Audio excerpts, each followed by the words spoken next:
All right, guys, this is the last drawing in our face series. So in this example, I'm going to talk about the ear. So just a reminder in case you missed it, I'm just repeat this in all my videos to make sure you guys understand. So the assignment, if you go down, um, oops, I'm in the wrong spot. Sorry, if you're in distance learning and you click view more and go to the bottom, that's where the newest assignments are. So basically, we're focusing on this face series. There's an instruction page here that kind of explains everything. There's a lot of like examples and like little drawing tips for the eyes, lips, nose, and ears. Um, and then what you're going to be doing is within each of these assignments, there's going to be four of these. You only see three now because I haven't posted the ear one yet, but by the time you're watching this video, there will be four here. So there's one final eye drawing, one final mouth drawing, one final nose, and then there's going to be a final ear drawing that you will have because that's where this video is located. Um, Basically, for each of these, you are looking through the resources in here, looking at the examples in each one of these, and then there's a little probably 10 to 15-minute video in each one of these where I just do a demo drawing it and kind of explain my process for doing it. You can follow the demo using Canvas, which is what I'm using, or you can do it hand drawn. So I'll just say it again. For any of these, if you prefer hand drawn, use whatever materials you have at home. You're not required to buy anything special for this. If you have charcoal and you want to do charcoal, great. If you only have pencil and paper, that's fine. Do pencil and paper. But I want it drawn and I want it shaded and very detailed. Okay. Now, just from my experience on the hand drawing, the people that maybe lost points, their hands basically look like outlines and they didn't have like a lot of value.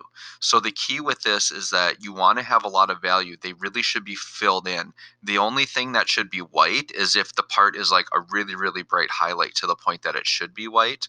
Um, and then you want to try to avoid in your final drawing having like thick, dark outlines. You want to create the lines through the value and through the shading. Okay.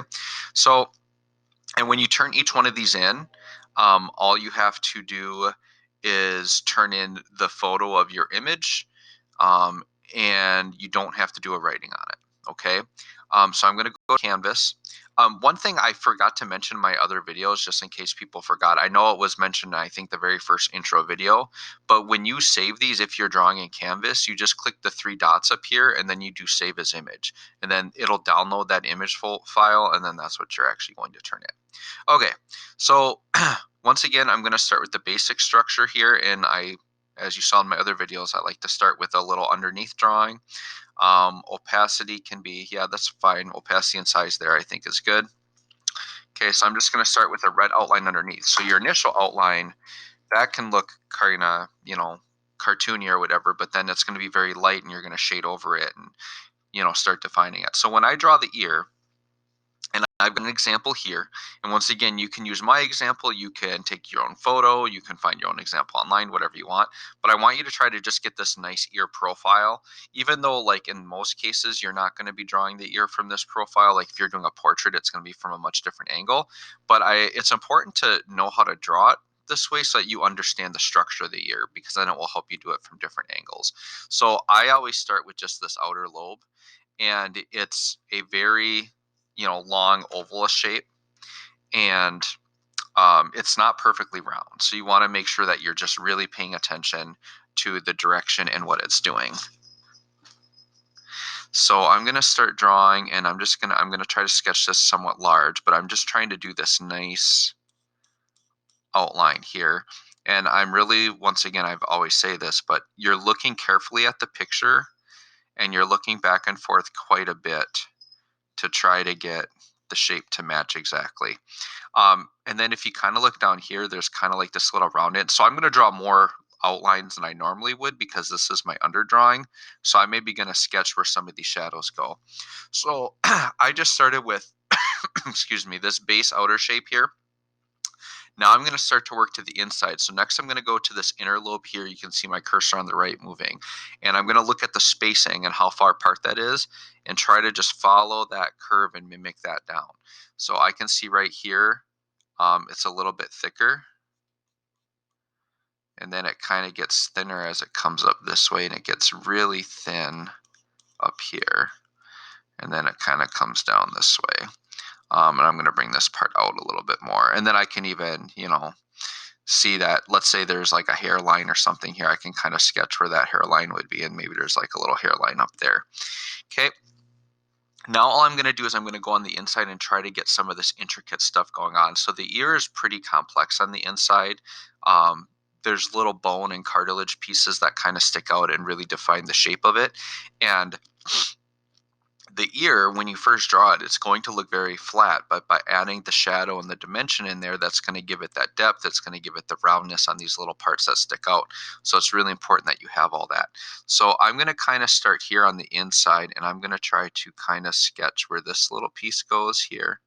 There's like a little curve here, and it kind of curves and comes down like this.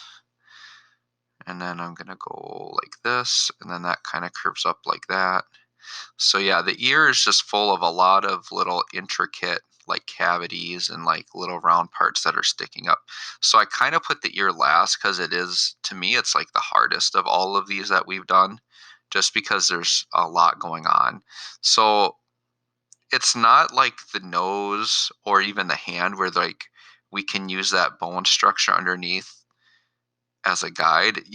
You kind of have to with the ear. I mean, all the ears have like the same thing going on, but they can look very different. So it's really about just looking at your ear, paying attention to the detail, and then trying to carefully sketch everything in as accurately as you can. So I'm just giving myself a lot of little line and detail, but you can see there's kind of a lot of stuff going on. So I just took it one line at a time, kind of started to sketch in there. Okay, so I'm going to get my next layer up. And this is where my actual drawing is going to go on top now that I have that base underneath. So once again, if you're doing this with a regular pencil, just make sure that this under layer is just very, very light drawing. And then you basically are going to take your regular pencil and do shading and maybe enhancing certain areas or emphasizing certain areas. All right, so when I start my shading, once again, you guys know that I like to start low opacity. So if you're drawing with a real pencil, you're just very light pressure, doing a very light coat. I'm going to go larger size so I can fill the area quickly. But essentially what I'm going to do is I'm going to fill in and shade everything that isn't like a super white highlight. So I can see that there's like white highlight down there. So I'm just going to keep shading up around here. It does get fairly light out here. And then out here it gets a little bit darker. So I'm just going around the outside first. Going right up against the edge here. Okay, and then down here it gets fairly light. So I might leave that a little bit more white there. Try to emphasize a little bit of that shadow out there. There's a little bit of shadow on this edge right out here. There's a little bit in here. Try to just get like a nice, this is going to be really dark in there, but I'm not going to worry about that now. And you could technically just like shade all of this and then go back in with an eraser. Like I said, the canvas isn't as great. This program isn't as great for working with the eraser because it's going to be just like a super solid, but that's okay. So I'm going to try to leave some of the areas that I think are like the light highlights. I'm going to shade everything else in. Like all this will just be shaded a little bit. This will be shaded a little bit down here. And then that part, yeah, I'm going to leave that kind of white there. And then there's some like really white areas in there. All right, I think that's good. And then sure, I can add just some basic shadow out here just to get a ground down. So just a medium ground. Most of this is going to get shaded darker, but I'll just put like a light ground down out here just so I have something kind of behind there. And you could go with like charcoal or something thicker if you really want to fill that in, but mine will be kind of expressive. I don't mind that. All right, so now I've got that. Now what I'm going to do is I'm going to go and increase my opacity, get a little bit darker. I think I'm going to go a little bit skinnier just so I can be a little bit more accurate in some areas. And now I'm going to start to find some darker areas and try to darken them up a little bit. So like down here, I'm going to darken this area up here a little bit. Basically, what you need to keep in mind here with the ear is that you have a lot of pieces kind of like overlapping each other. So you want to make sure that if something is overlapping an area, it's probably casting like a little shadow underneath or something like that. So you see like this lobe is casting a shadow over this. So this lobe has a really strong edge. And that's because it's casting this really nice shadow here. So I'm going to darken some of this in. I'm probably going to darken that even more, but then I'm going to kind of try to blend this out here a little bit and just get a little bit of a gradual blend there. This line here is a little bit stronger. So once again, these lines here, they're not like solid outlines. They're just created through these different values that we have. This out here is pretty good. I actually like the value I have there. I'm going to bring some of this out a little bit. Something too I haven't mentioned is with this canvas drawing program, um, it does take pressure into account. So like if you kind of press a little bit harder or lighter, if you're using a stylus, it does actually affect um, the pencil just like it would in real life. And once again, you can just keep overlapping it, even if you're using light pressure. If you just keep overlapping a section, um, it will get darker and darker as you go through. Okay, and then this here should be all a little bit darker in here. Um, this spot in here is going to be like really dark. I'm going to kind of darken all this and I'll go really, really dark in some areas later.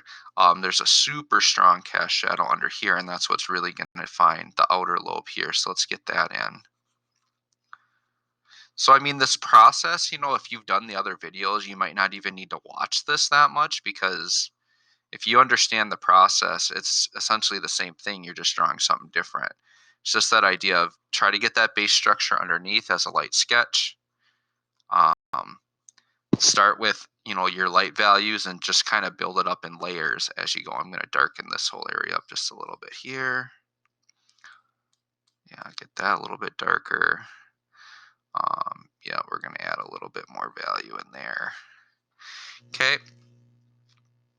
So now what I'm going to do is I'm going to go a little bit darker and get some of these darker. And it's okay to work back and forth. Like, I don't think I'm done with my medium values yet, but I kind of just feel like moving on and getting some more detail. So I'm going to go really high opacity to get some of these really dark areas, really low on size, so that I can do some nice detail. So I really want to define this right here.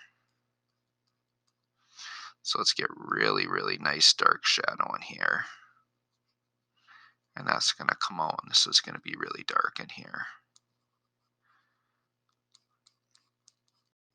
And obviously, like, you don't have to sit and watch all this. Like, you can kind of fast forward and skip through if you kind of are getting the idea. But essentially, I'm just going to go through. And what I'll do is I will post.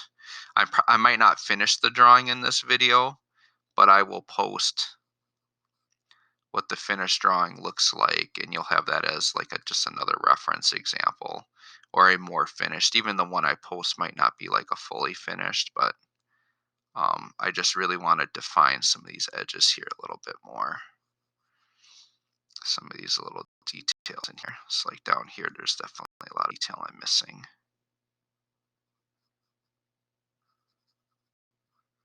So really try to get that in. So what I'll do is, well, let's just take a look at it here. So if I take that off, so yeah, you can see it kind of starting to come together. I still have to define more with value, so that I can really see some of those edges. So like up here, this background is very dark. So let's do this really quick while I've got you here. I'm just going to increase the size like quite a bit because I'm going to do this large background. So I'm going to do this darker hair area here. So I really want to start to get this kind of shaded in. And that's going to like really help define this outer lobe, because you saw when I took away my um, red drawing that we kind of lost that definition there. So that's why sometimes you have to shade the background to define some of this. But at the same time, this isn't going to be like a outline. It's just the value of the background creating the separation. So that's kind of the idea that you want to do there. So now we've got that background shading on there. So that'll help a little bit. While I've got this kind of darkness going, let's really get this defined again. Get that nice cast shadow down there. Try to smooth this out a little bit. Okay, something like that. So let's take a look now. Yeah, so just doing that already helped a little bit. So it's getting there. We still need to add a little bit more detail, but we're getting there. So I'm going to stop here for the video. Then I'll finish the drawing and just post that in the post.